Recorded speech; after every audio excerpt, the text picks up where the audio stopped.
जय जवान जय किसान, कुछ यही नारा दिया था हमारे लाल बहादुर शास्त्री जी ने।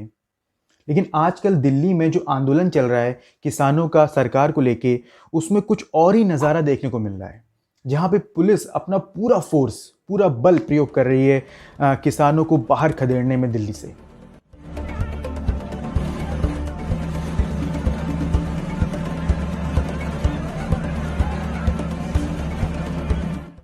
Farmers produce trade and commerce act, जी हाँ, यही वो कानून है जो इस पूरे आंदोलन का सबसे बड़ा मुद्दा बना हुआ है। इस कानून के तहत अब किसान एपीएमसी जो मंडी होती हैं उसके बाहर भी अपना जो गुड है, जो अपना सामान है, जो अपने फसल है, उसको बेच सकता है। तो ये क्या प्रोविजन प्रोग्रेसिव है? ये इतना बड़ा मुद्दा क्यों बना हुआ है? इस वीडियो में हम जानेंगे 3 ऐसी चीज़ें इस प्रोविजन को लेके जो कि इस पूरे आंदोलन की सबसे 3 बड़े मुद्दे हैं।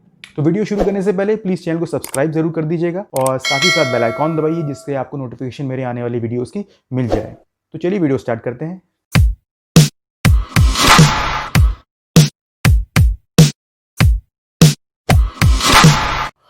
तो अभी तक ये जो पूरा इकोसिस्टम है वो एपीएमसी एक्ट यानी कि agricultural produce marketing committee act, इसके तहत ही पूरा रेगुलेट होता था या फिर होता है अभी भी। जिसके तहत जो स्टेट गवर्नमेंट है, राज्य सरकारें हैं, अपने अपने स्टेट में उन्होंने एपीएमसी मंडीज़ को स्टैब्लिश किया है, जहाँ पे जो फार्मर्स हैं वो अपना जो पूरा सामान है, जो गुड्स हैं, जो फसल है, वो जाते हैं और वहाँ पे जेन्युइन प्राइजेज़ में यानी कि गुड प्राइस में बेच के आते हैं। यानी कि फार्मर्स को यहाँ पे पूरा एश्योरेंस था कि जो उनकी फसल है, जो उन्होंने उगाई है, उसका एक अच्छा दाम उनको मिल जाएगा। लेकिन जो अब नया कानून है उसके तहत जो अब किसान है, जो फार्मर है, वो अपना जो गुड्स है वो एपीएमसी मंडीज के बाहर भी बेच सकता है। आइए जानते हैं 3 ऐसे मेजर पॉइंट्स जो कि फार्मर्स और गवर्नमेंट के बीच में पूरा पॉइंट ऑफ टेंशन बना हुआ है। तो पहला मुद्दा, डबलिंग फार्मर्स इनकम। अब सरकार की माने तो जो ये नया प्रोविजन है जिसके तहत जो फार्मर है अपना जो गुड्स है एपीएमसी मंडी के बाहर बेच सकता है, इससे किसान का ही फायदा होगा। वो कैसे? भैया, अगर आप एपीएमसी मंडी के बाहर किसान बेचेंगे तो उसको नए नए ग्राहक मिलेंगे, नए जेन्युइन बायर्स मिलेंगे, प्राइवेट सेक्टर वहाँ पे आ सकता है, बड़े बड़े जो कॉरपोरेट्स हैं, अंबानी, अडानी या फिर पेप्सिको, उस कंपनियां वहाँ पे जो फार्मर्स हैं उनका प्रोड्यूस उनको अच्छे दाम दे सकती है। और वहीं अगर हम किसानों भाइयों की सुने, वहीं अगर जो किसान संगठन है जो प्रोटेस्ट कर रहे हैं उनकी अगर बात सुने, तो ये जो प्रोविज़न है एक तरीके से जब किसान बाहर बेचेगा एपीएमसी मंडी के बाहर, तो अल्टीमेटली जो उसका एक्सप्लॉयटेशन होगा। वो कैसे? जब भी कॉमर्शलाइजेशन कोई चीज़ में होता है तो कहीं ना कहीं एक्सप्लॉयटेशन आ जाता है, क्योंकि एपीएमसी मंडीज के बाहर कोई कानून नहीं होगा, कोई रेगुलेशन नहीं होगा, गवर्नमेंट इंटरफेयर नहीं कर सकती है। तो अगर जब फार्मर्स का जो एक्सप्लॉयटेशन होगा तो अल्टीमेटली इनकम डबल नहीं होगी। इनकम हो सकता है जो एमएसपी है उससे भी कम फार्मर को मिले और फार्मर फिर से सुसाइड करने में मजबूर हो जाए। तो ये एक तरीके से बहुत जेन्युइन या फिर बहुत बड़ा फेयर है, जो डर है जो हमारे किसानों के दिमाग में बैठा हुआ है। दूसरा बड़ा जो मेन पॉइंट है वो है नो मिडिलमैन्स।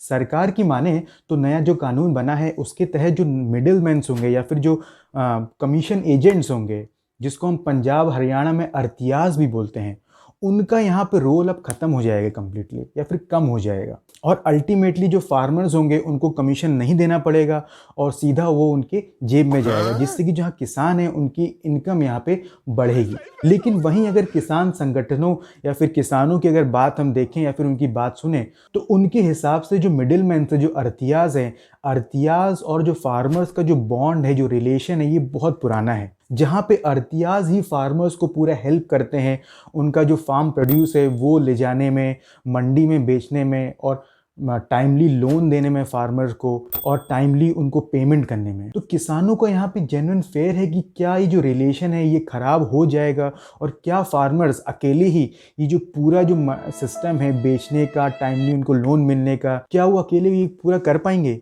तो ये दूसरा जो बड़ा फेयर है वो किसानों के दिमाग में अभी भी बना हुआ है। और तीसरा जो मेन बड़ा पॉइंट है वो है एमएसपी को लेके, यानी कि मिनिमम सपोर्ट प्राइस को लेके। सरकार की माने तो जो नया प्रोविजन आया है, यानी किसान जो अपनी फसल है वो एपीएमसी मंडी के जब बाहर बेचेगा तो उसको अधिक प्राइस मिल जाएगी एमएसपी से भी, यानी कि किसान को चिंता करने की ज़रूरत नहीं है।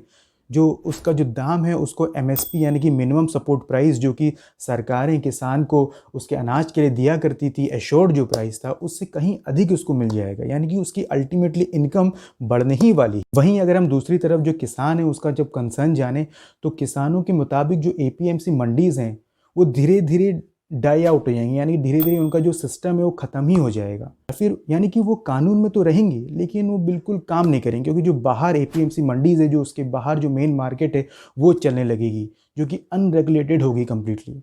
यानी कि एपीएमसी मंडीज़ एक तरीके से बीएसएनएल की तरह होंगी, यानी कि वो हैं तो लेकिन वो बिल्कुल काम नहीं कर रही।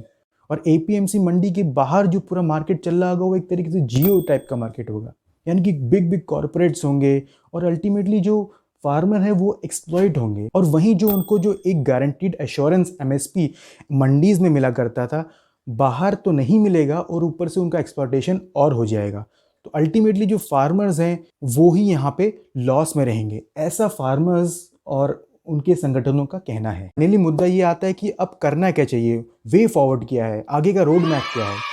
मेरी माने तो जितने भी स्टेक होल्डर्स हैं, चाहे वो फार्मर्स हो, फार्मर संगठन हो, स्टेट गवर्नमेंट हो, केंद्र सरकार हो, उन सबको साथ में मिलके जो फार्मर्स के जेन्युइन मुद्दे हैं, जो उनके कंसर्न हैं, जो उनका डर है, उसको दूर करने की कोशिश करनी चाहिए।